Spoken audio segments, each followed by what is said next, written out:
Hello and welcome to another episode of the Odd Lots podcast. I'm Joe Weisenthal. And I'm Tracy Alloway. So, Tracy, there's obviously a lot going on these days in the world of macro and markets. But one thing that we've seen distinctly, particularly since middle of November, is tech stocks have just been getting absolutely hammered. Yeah. So I was actually away last week. I guess we should say we're recording this on February 7th. And apparently I missed a massive sell-off in tech and then a little bit of a rebound. Is that what happened?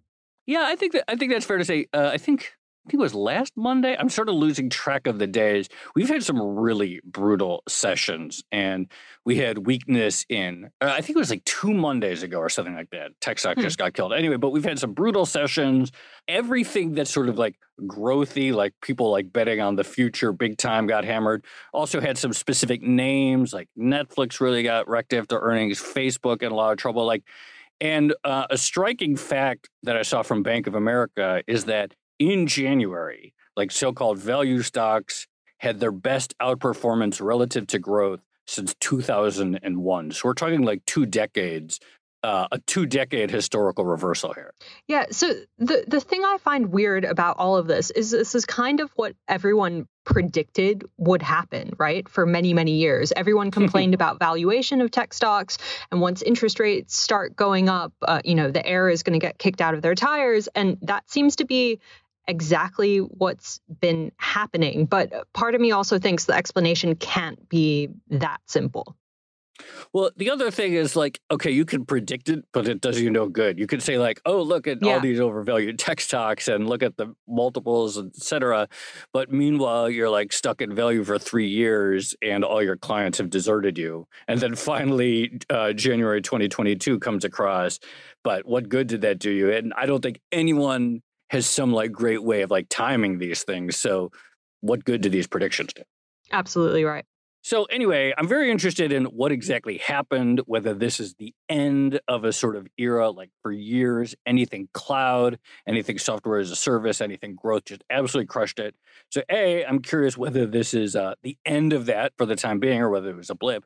And B, what is happening on the private side? Because we know that, it's like, would you pay as much for a late stage round or even an early stage round if the IPO window is much worse? And we know that recent IPOs got killed. We got a lot of SPACs that de-SPACed in 2021 got killed. And so also, what does it mean for private markets in growth and VC, et cetera, when we see such ructions in the public market?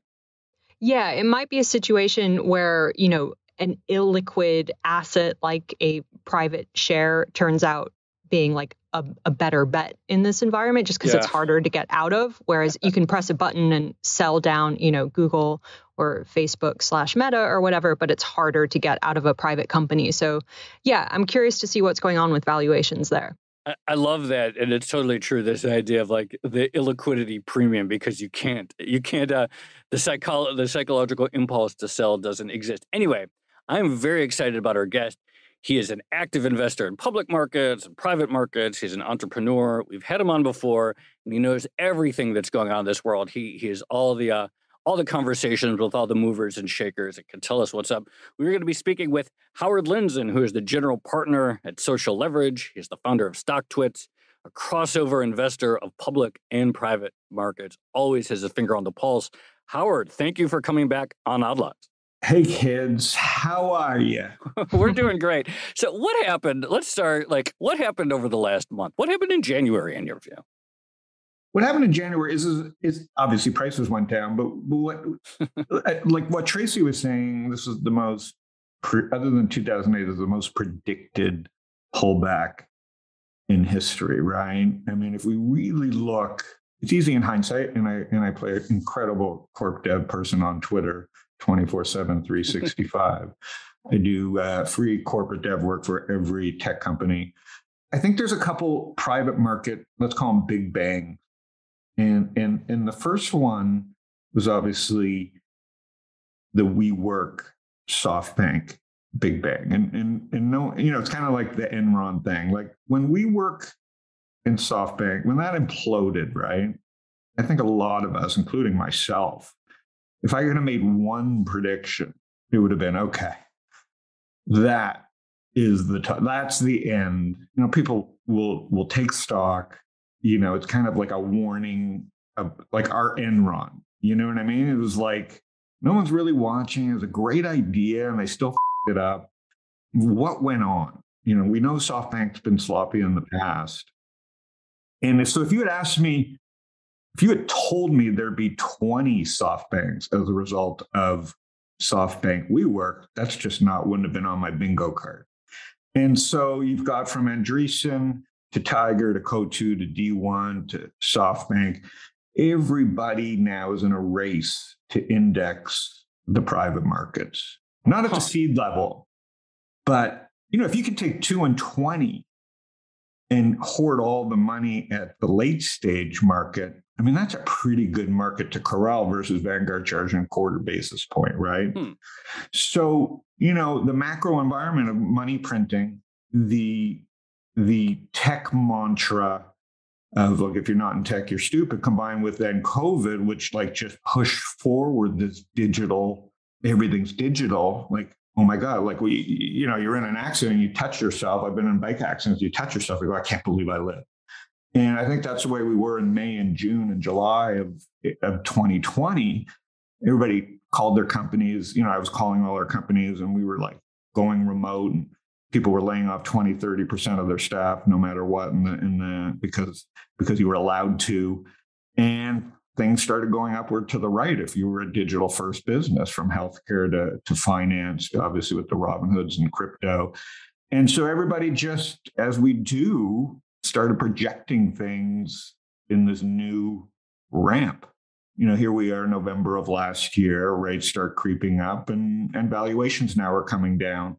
The difference this time is the supply. And I've been writing about the supply for the last year. You guys covered it with SPACs, and we covered it with IPOs and direct listings. You have all this supply coming at a time where are you going to dump it? And we've seen what's happened in the public markets with anything new. There's just no bid.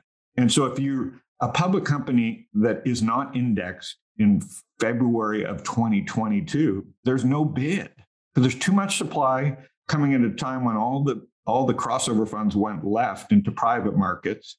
The public markets, if you're not indexed, just there's no natural buyers, it seems, right now, especially in a rising interest rate environment. So you kind of had a perfect storm. You can't look at one thing. You have this perfect storm that led to the last 4 months. We hear that term perfect storm quite a lot on the show, I feel like, recently.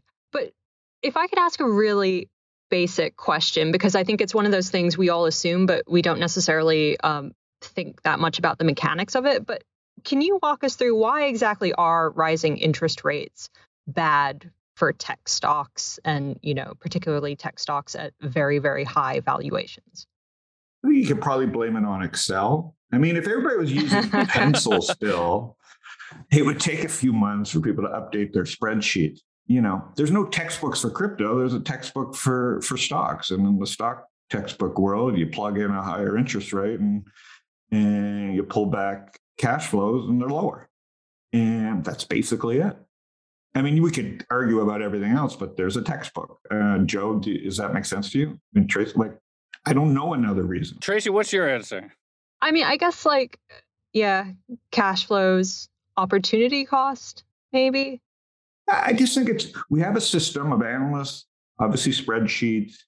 It's easy to update spreadsheets, send them around. People look at the numbers and go slap a discount on it, and then look at the sector and go, we're taking this from 60 times sales to 30 times sales. That's really, and it just one person tips and then slowly tips, and it's the way markets work. I mean, this is a complete valuation adjustment.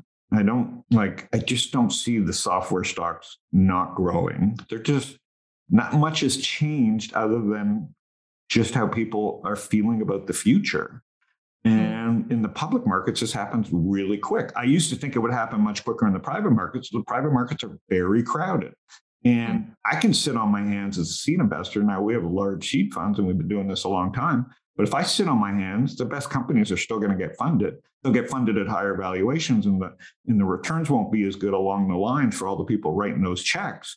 But, that is what's created this private market that seems to be ignoring, for now, what's happening in the public markets.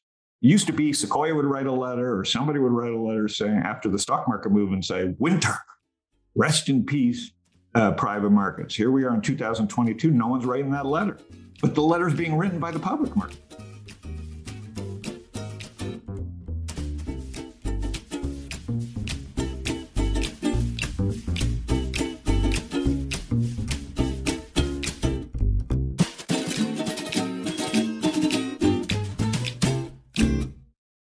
I want to go back to how you characterized the Andreessen Horwitzes, the Coatus, and the SoftBanks. I thought that, and the Tiger Globals, I thought that was really fascinating. This characterization is essentially like, how can we become the index fund, so to speak, of private markets? Yeah. And if you can capture that late stage market at enough breadth, you can more or less kind of have a public portfolio, but with much better fees than anyone can for an actual public. Talk a little bit more about that, because I don't know, I don't think I appreciated the degree to which that is what they've been aiming to accomplish.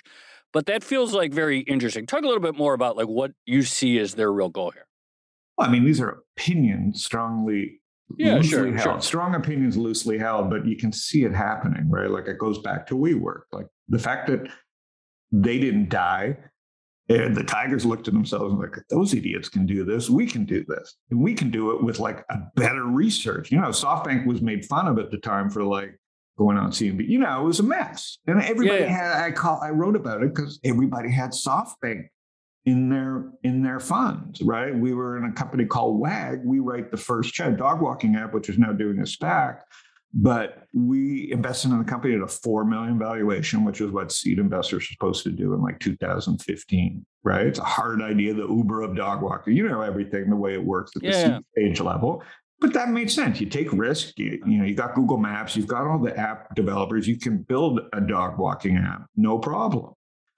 But then SoftBank comes in a year later and goes, we'll give you $300 million at whatever valuation. And if you don't take it, we'll give it to Rover down the street, right?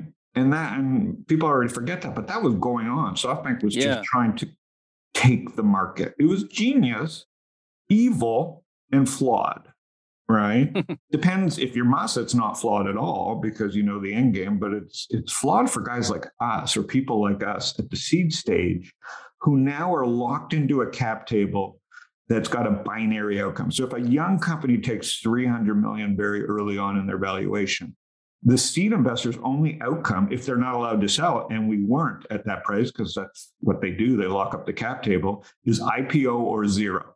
And so for seed investors, I hated it. I wrote about it. I hated the whole idea that we were being held hostage, right? And I wrote stuff like there should be a SoftBank clause in these seed deals that says if SoftBank comes onto your cap table later, we get to sell, right? This stuff doesn't get talked about because the press doesn't want to cover it. But those are the things we're blogging about and talking about. It's what did they do to our cap table where we were going along nicely, building a business? SoftBank comes in and slaps $300 million with an ultimatum that if you don't take it, it goes to the competitor. And now I'm locked in to this company forever or write it back down to zero.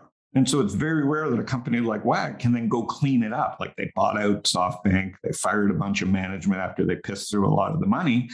So if you had told me that there'd be 20 of these now invading cap tables, this is what I warned about, or other people like Fred, I'm sure, talked about quietly, but just weren't writing about it because you don't want to piss off the late stage investors, right? And you don't want your entrepreneurs to hate you because you're telling the truth. But there was no real risk to SoftBank in doing this. So everybody's copying the same playbook.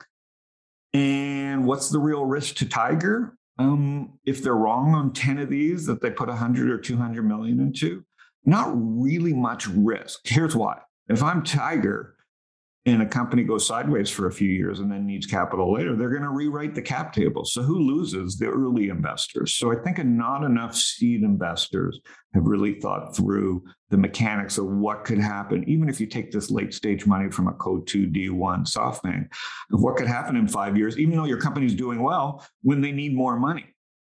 So that's why I've been sitting on my hands just trying to figure out which founders really can appreciate that.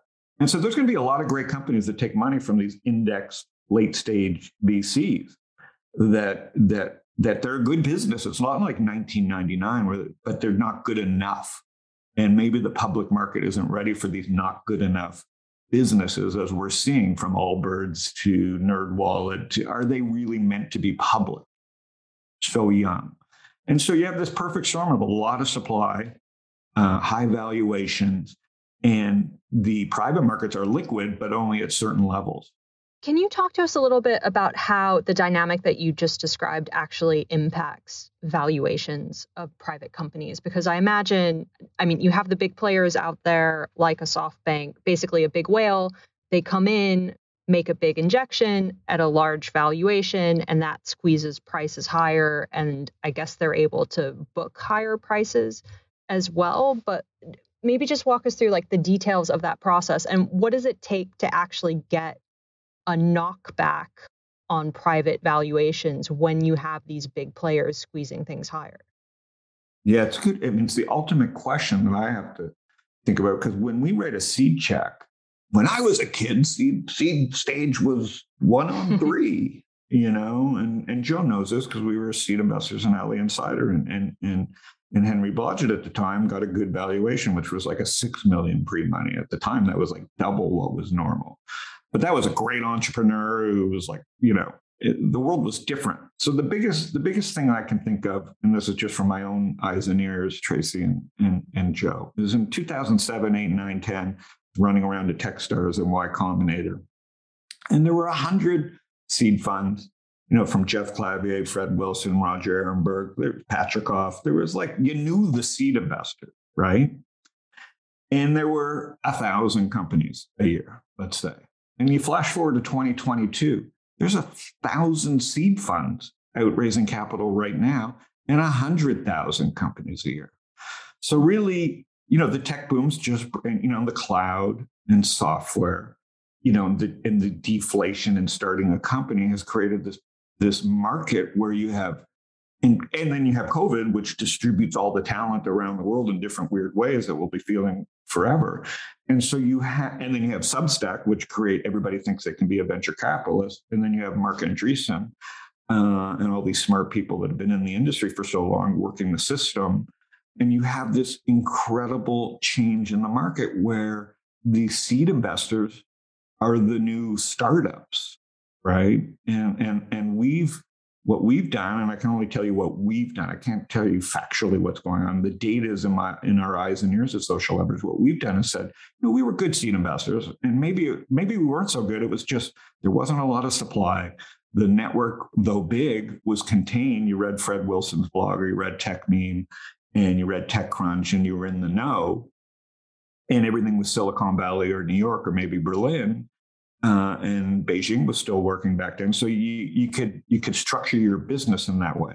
Along comes COVID and all this money. And now, and Substack and Twitter and TikTok, and everybody wants to be a venture capitalist. There's thousands of employees that have left. Right. There's thousands of employees that have left Uber, Pinterest, Snap, Twitter, Postmates, like DoorDash, that have experience, that have 5 million in the bank. They don't want to go work for another startup because of COVID. They set up a Substack. They use their network. They go raise $3 to $4 million. They set up an angel list syndicate, and they're in business as a fund manager. And they've had no mentoring. They've had no idea what cap tables look like, or they know what cap tables look like from their very narrow experience of Uber or wherever they were at. And they think there's infinite growth, and they write checks that make no sense because seed investors are holding for 10 years. Robinhood did great, and it was 8 years to get public. So when interest rates just tick up a little bit in the old world, when there were only 100 of us seed investors, we could call each other and go, not collude, but just say these prices are silly. And now, who are you going to call? Everybody's writing checks from every corner of the earth at every angle, whether you've left Plaid or all these fintech companies now, Square and PayPal. There's just thousands of people that think they can write checks. And by the way, maybe they should. I'm just saying, so the end has not been written here. It's just we have this new private market that's not digesting the public market information. There's a lot of young people in the private markets that have never traded a stock. And so they don't even care what the multiples are in the public markets. They're not thinking about that because they've never had to connect the dots. I find this totally fascinating. There are already so many like interesting dynamics that you've teased out for us. So obviously there was the incredible like supply boom on public markets last year with all the IPOs and SPACs, including yours, which I want to get to and find out what's going on there. There's the dominance of the late stage funds that are essentially trying to create index funds, more or less, for private markets. And then, as you've just described, this explosion of people who are ready to write seed checks. And you just see them on Twitter. I feel like everyone I follow in the last year and a half became an angel investor. I was like, I didn't even know you were doing that. I'm disappointed that Odd Lots doesn't have a seed fund that I already would have written a check for. So shame on you. One day. So I want to like, there's so many different angles here that I want to explore. But one thing I'm very curious about is like when COVID hit in March 2020, and then very soon thereafter, stocks started going up and to the right. But people were talking about like these so-called like COVID winners, like these things. Okay, the world is going to change and there are some winners. And like Zoom video, for example, was a COVID winner, and its stock went to the moon, and we're like all going to be working from all around the world, and people are going to use Zoom, and this going. Except that Zoom video is now like it's given up all of it, right? It's not just like giving up a bunch; it's given up all of it, and for whatever reason, despite all the work from home, et cetera, what happened to like the COVID winners thesis? Because it turns out that in retrospect, a lot of these like so-called winners, the stocks actually are now like acting like COVID never happened, and some of the big winners are actually like brick and mortar places that we were sort of like gave up for dead. Like what happened to that trade? Yeah, I call it the great round trip. I've been writing about this for a couple months where I've just been plotting. Slowly, all these companies are doing this crazy thing on a chart, that the analysts quickly were describing as a new mobile, digital revolution. Everything was pulled forward. That was the famous term in mid 2021, everything was pulled forward. And so from Shopify to PayPal to Square to Robinhood to all the clones to DocuSign to Zoom to Peloton.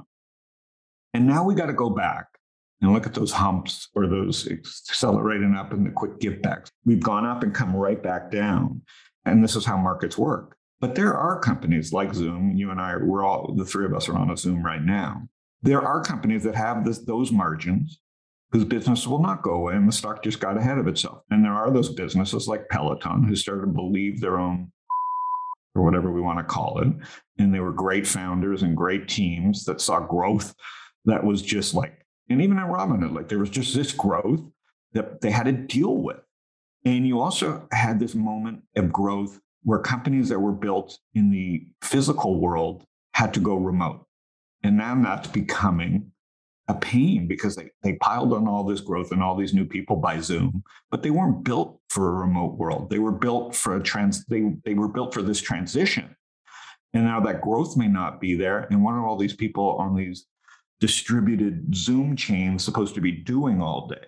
So now you're going to have to see which companies, and that's the way the markets work. They overshoot to the upside and to the downside. And I think from this great from this great give back that I talk about, there will be some winners. Peloton, no, will not go back to 160. Let's not kid ourselves. But could Zoom hit all-time highs if they can solve dealing with Microsoft and Google? Yes. So you've got to find the brands and the margins and the companies and the growth that will, get back on some kind of semblance. And so there will be future winners here. And you're seeing traders lean against certain things because they're new at this or they're having fun and they think everything's going to zero. And you see it with Snapchat where not every stock's the same and not every management's the same. And some companies will do fine going forward. So from this volatility comes great opportunity. Not all the charts that look the same, Square, PayPal, DocuSign, Zoom, Robinhood, they all look the same, but they won't look the same going forward because everything's being lumped together. Because, by the way, we're doing this at a time where analysts have been cut to bare bones too at the bank. So there's no one covering these stocks. So that's another part of this perfect storm is Wall Street's thin and they love having profits and no one likes the research anyway. So no one's doing research. So This was going to be my next question, actually. So you mentioned the idea of all the stocks sort of or a bunch of the tech stocks getting ahead of themselves in 2020 and all kind of moving together as one. But can you dig into that a little bit more? Why did that happen? Did people actually believe these valuations were justified? I've never heard anyone actually say that. But, and if they didn't, like, why was everyone comfortable with the run up last year and they're not comfortable this year? Was it purely getting on board with momentum? Yeah, I think when there's groupthink and everybody's, watching the same thing or listening to the same people and watching the same stocks, definitely. It's just herd mentality in a different way, digital herd mentality. It's the first time we've seen it. And then I don't want to overthink it because you can just look at the charts in hindsight and go, that's what happened. I know that's what happened. And what's going to look, you now got to go back through the Squares and PayPals and Robinhoods and DocuSigns and Zooms and all the round trippers from COVID and say, wait a minute. Okay, now there's opportunity here. There's some of these that'll be around for 30 years with reasonable growth rates that are being thrown out. The people that do the work here will make some money. But it was kind of like everybody was given money at the same time with the same apps, with the same voice. And it worked. It was a lot of fun. And you couldn't have predicted when it would end, but, in hindsight, they all look the same. So it's very much sounding like you're talking past tense, like something has changed. But I want to, I want to drill into that more and like what actually you're seeing in private markets, because, okay, we have the public market sell off that it implicitly is going to affect the late stage index funds. And SoftBank is publicly traded. We've seen what happened to their stock. And we know that I think it was Tiger had a pretty awful last 3 months. Of course, none of it surprising. And then you have all these employees, and you mentioned like this new wave of angels or seed check writers who came out of the Shopifys and Squares and et cetera. They all have seen a big wealth hit, especially if they're still employed or still on a lot of stock. So what are you seeing today at the early stage level? And what is or what isn't filtering through from those public markets to like writing checks right now here in February 2022? Well, I started seeing this. I just look at our data. I can only tell you social leverage. So Gary, Tom, and I have been writing a check a month for 10 years, 12 years. And we'd always say, we can't. In the private markets, I can only tell you what we do. We would huddle and we would talk to smart people. And we have smart LPs from Fred Wilson to Roger Ehrenberg to Chris Dick. Like we have smart LPs that we can call on.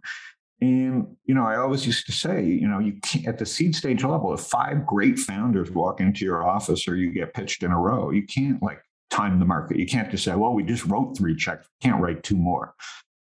That's not the way investing works. If you're even on the trend space, this is why all stocks started looking the same. If you're a trend investor, you just got aboard and worried about it later and use your money management to get you out. In the private markets, you can't use money management. You're in for 10 years. So I think that's what we've lost. So we would always huddle every week and go, man, shouldn't we slow down? And but after 10 years, it just always looked the same. We'd write 12 checks a year. They'd come in batches or, equally distributed. And then by like mid 2020, like when COVID hit, I was like, I'm not writing a check, pencils down, like zoom on, pencils down. Like, I don't even know how do you invest in a company without having met the founder? But people started doing it. And as uncomfortable as I was, because I didn't write checks through the first year of COVID, or the first 6 months, my partner Gary was very comfortable doing it. He's younger and more native to the web, and his network was such that he was seeing stuff in the price that he was comfortable with and companies that he was comfortable with. And he wrote a bunch of checks that turned out to be incredible, the early stages of COVID. Along came 2021 when everybody felt comfortable writing on Zoom.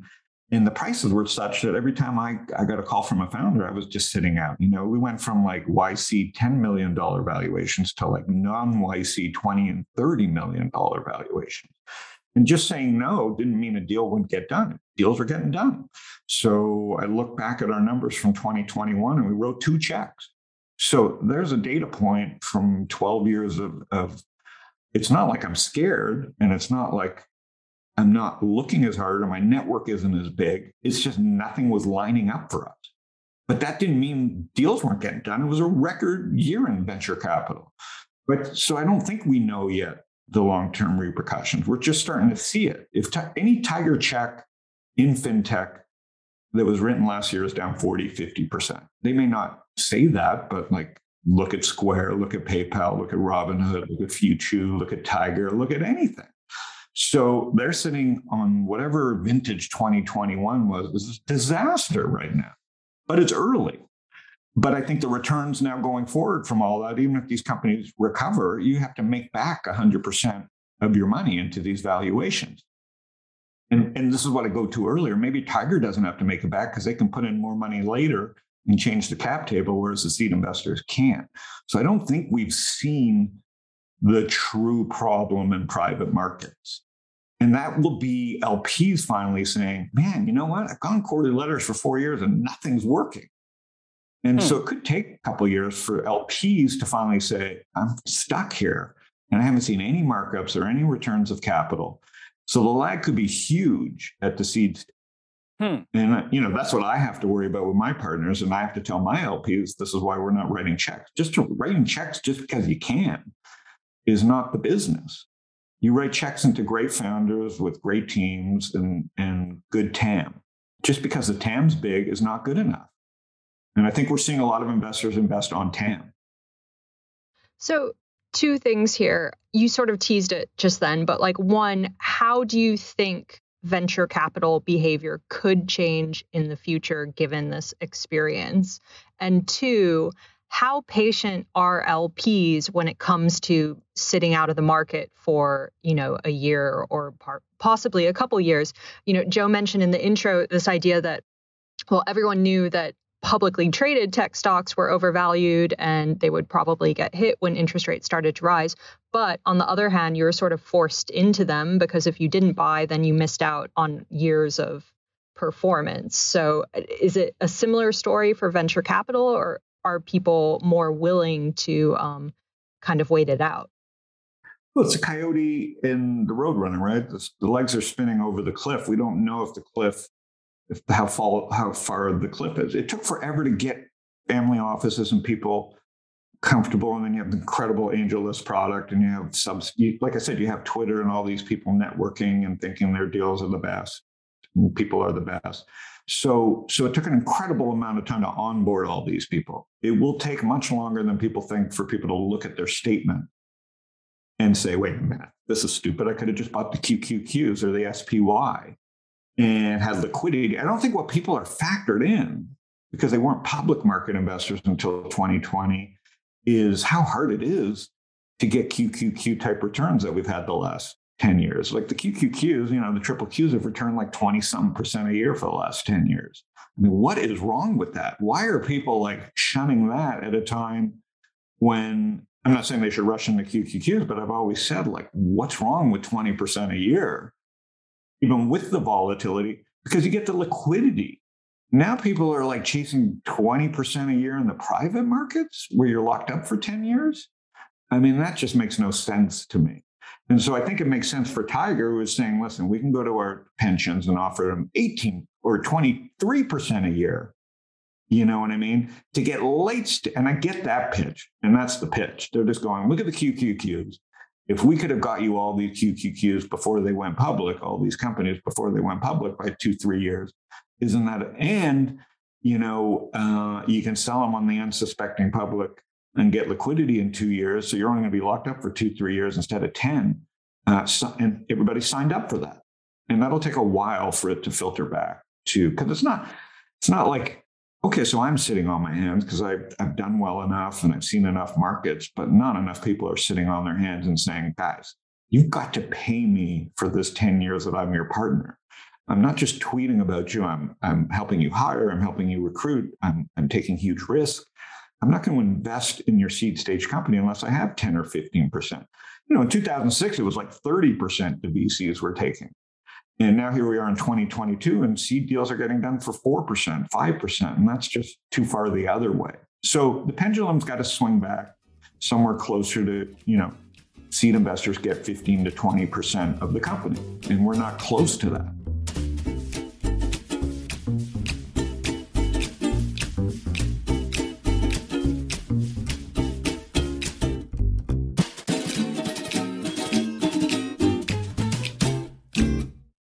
We've been talking a lot about valuations and the behavior of markets and investors.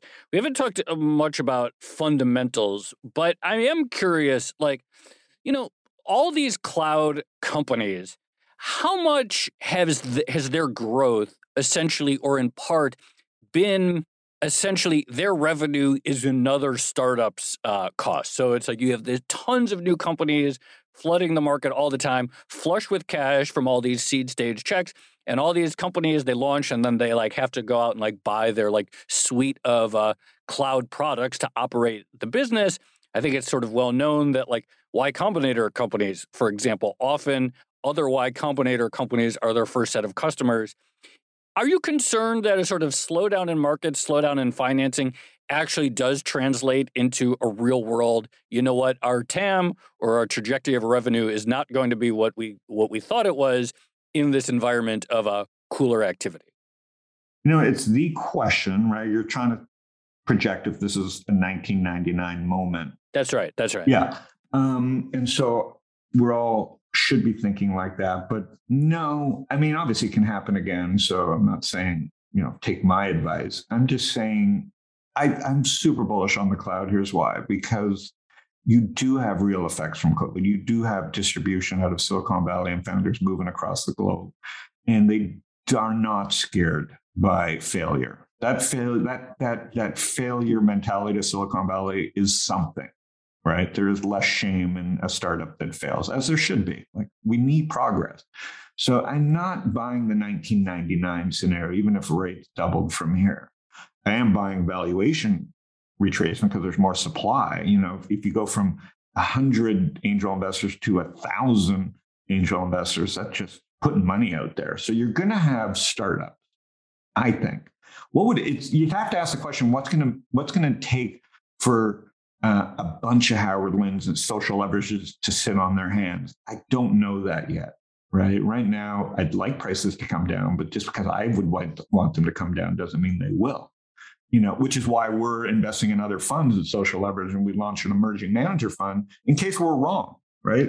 In my religion, we call it schmuck insurance. And in schmuck insurance language, the hedge is to the upside, meaning I'm trying to hedge in case I'm wrong and too conservative. Right. Whereas in the old days, in a non-cloud world, in a land-based world, a hedges made more sense because there wasn't infinite growth. Right. To get your customers around the world took a lot of phone calls, took a lot of travel, took a lot of setup.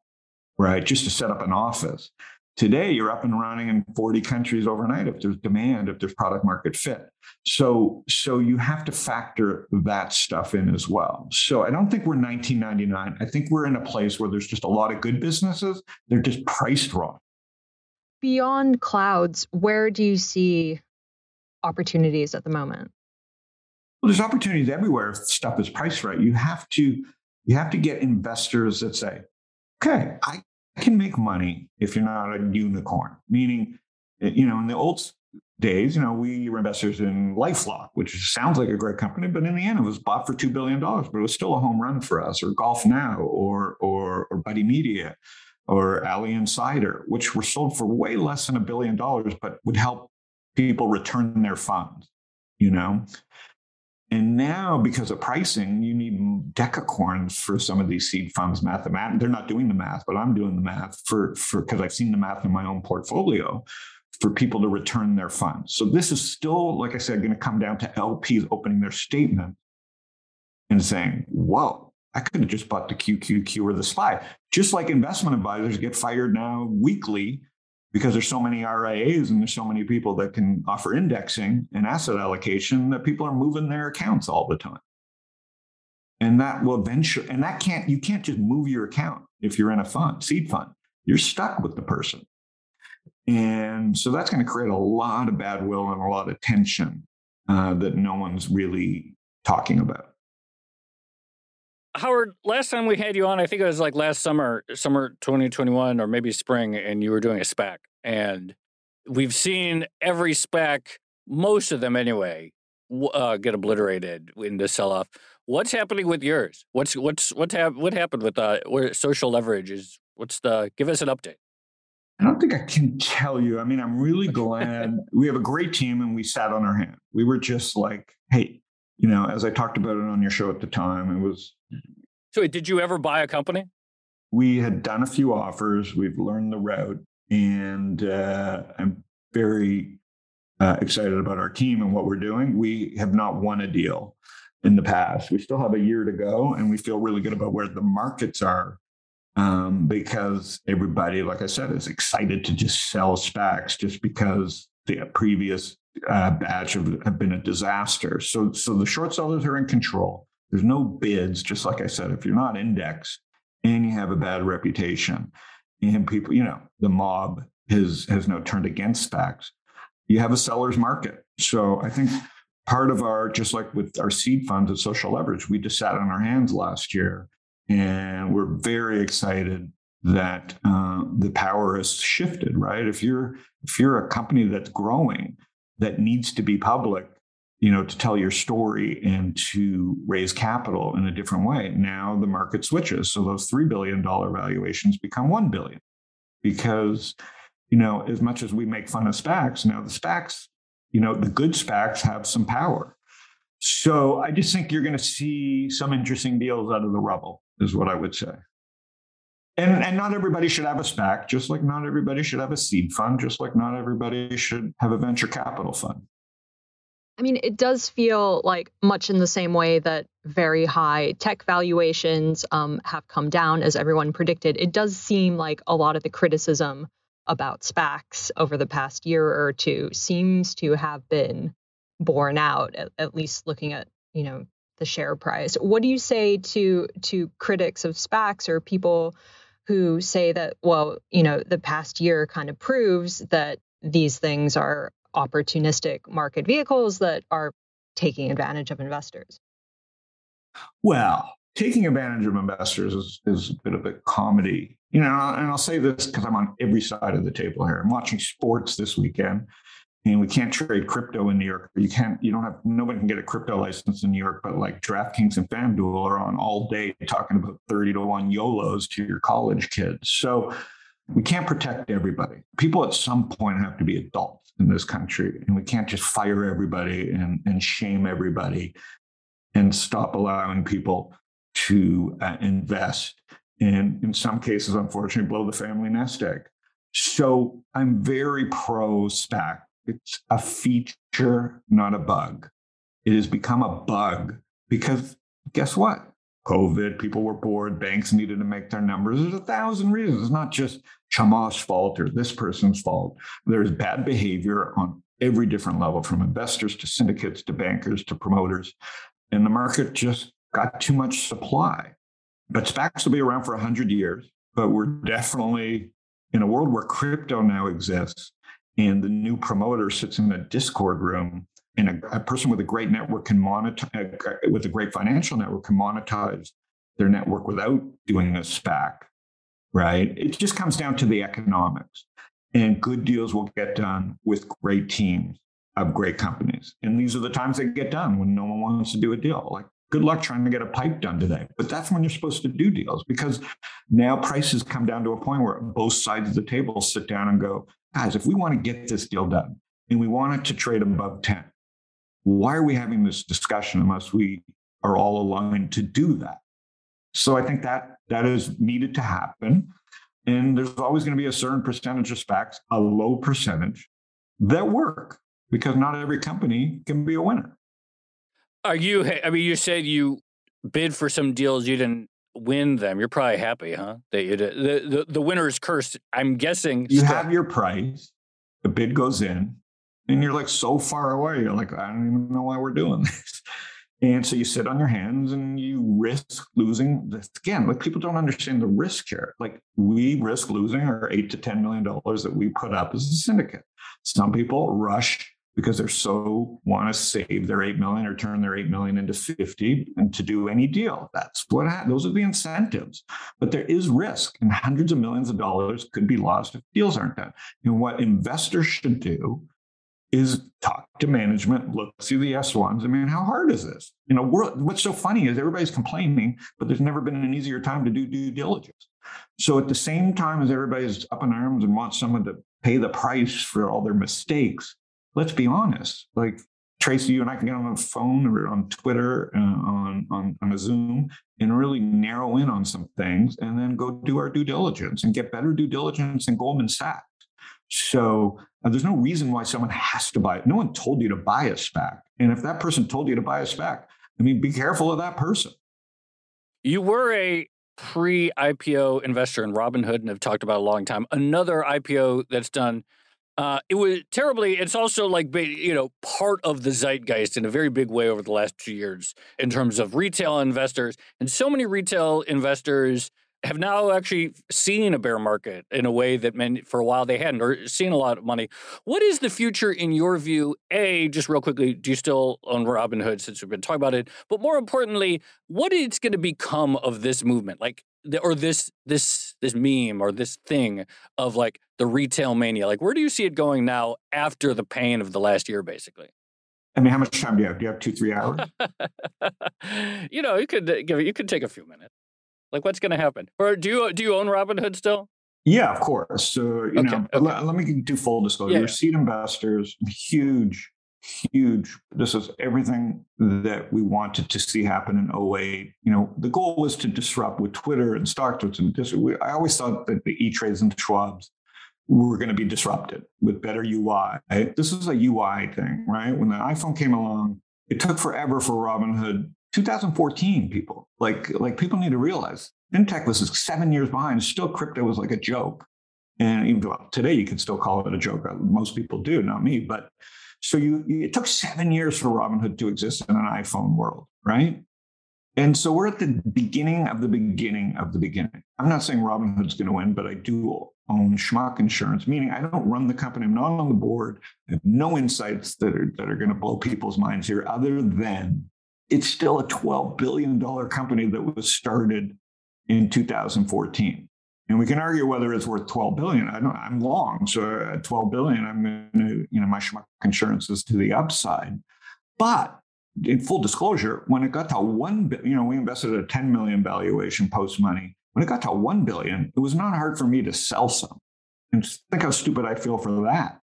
And then it got to $5 billion and we sold some. Then it got to $15 billion and we sold some, because we're seed investors, right? And the great thing about this bull market is there's liquidity down the food chain. Now, it's not being used properly. People are actually making mistakes with all this opportunity. But social leverage was a seller into those rounds on the way up. Okay, so we treated the private markets like the public markets. When you can sell, you should sell some. And when the founders sell, you should definitely sell some, whether they, you know what I mean? And so that's why I get mad at the SoftBanks of the world. Now they pay the founders out some money, and the seed investors can't sell. So there's all these tricks that the later stage VCs now have that I think screw the seed investor, and we got to be really careful about that. So as a public company, was Robinhood worth $50 billion? I mean, that should have just been the discussion, not like I hate Robinhood and they're evil. It's not their fault that the stock was $50 billion. That's the media's fault, the public's fault, lack of competition.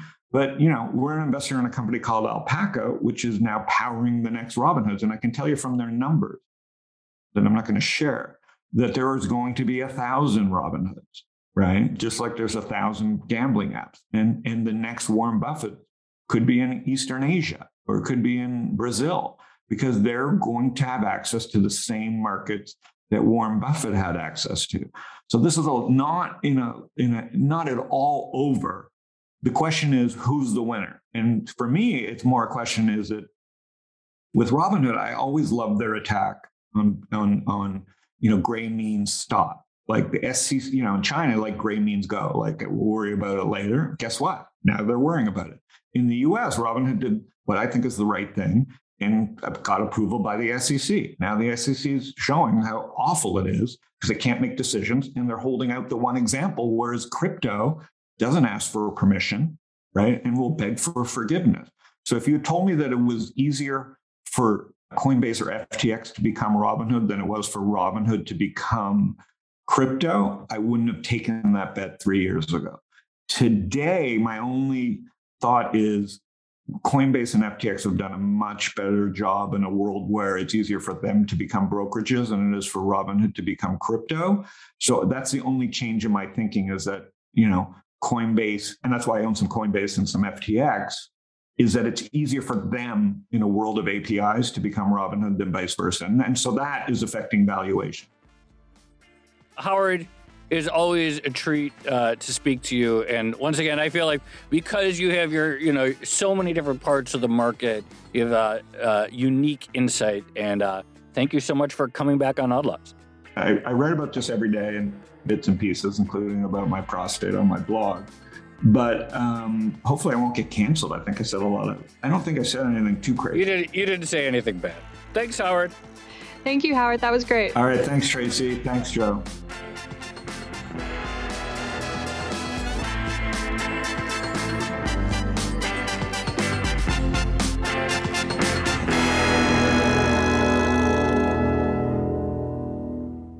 Tracy, there was a lot there, just to start, one thing is I thought Howard's point about how the trickle-down effect from public markets will probably hit, but it might take maybe even years as LPs sort of slowly realize they're not getting the returns they expected from illiquid investments. I thought that was a really interesting point. You sort of walk through the mechanics of how long the late-stage investors can sort of keep things afloat. But there's not that sort of instant feedback that would cause the selling. Kind of interesting perspective on private markets that I hadn't really thought of before. Totally. And I mean, it is one of those times when illiquidity can actually be quite beneficial in some senses. The other thing that struck me was the idea of or the impact of the big players coming in and kind of squeezing the entire capital structure and valuations. Because again, that can be a source of strength for a while if you have these big players like a SoftBank or a Tiger who are able to hold on indefinitely at these really high valuations. But I guess the big question mark is if something happens to one of them, then things can change very, very quickly, it feels like. No, exactly right. And, some of the things he pointed out about how, they can create liquidity for the founder while not creating liquidity for the seed stage investor. Super interesting. Just in general, also, I hadn't really thought about that, even though it's obvious in retrospect, just the sheer number of people writing seed stage text. And you do see them on Twitter or Substack, so many people, they're investors in the way that I hadn't seen, especially pre-COVID. Totally. And I guess, we know quite a few people, especially in the crypto space, who keep getting offers and almost have to fight investors off at this point. We should start an adjacent fund somehow. Maybe it's Odd Lots, seed money coming soon. Yeah. No, it's always great talking to Howard. Great perspective. And I learned a lot. Shall we leave it there? Let's leave it there. This has been another episode of the Odd Lots podcast. I'm Tracy Alloway. You can follow me on Twitter at Tracy Alloway. And I'm Joe Weisenthal. You can follow me on Twitter at The Stalwart. Be sure to follow our guest, Howard Lindzon. He's on Twitter at Howard Lindzon. Follow our producer, Laura Carlson, at Laura M. Carlson. The Bloomberg head of podcast, Francesca Levy, at Francesca Today. And check out all of our podcasts on Twitter under the handle @podcasts. Thanks for listening.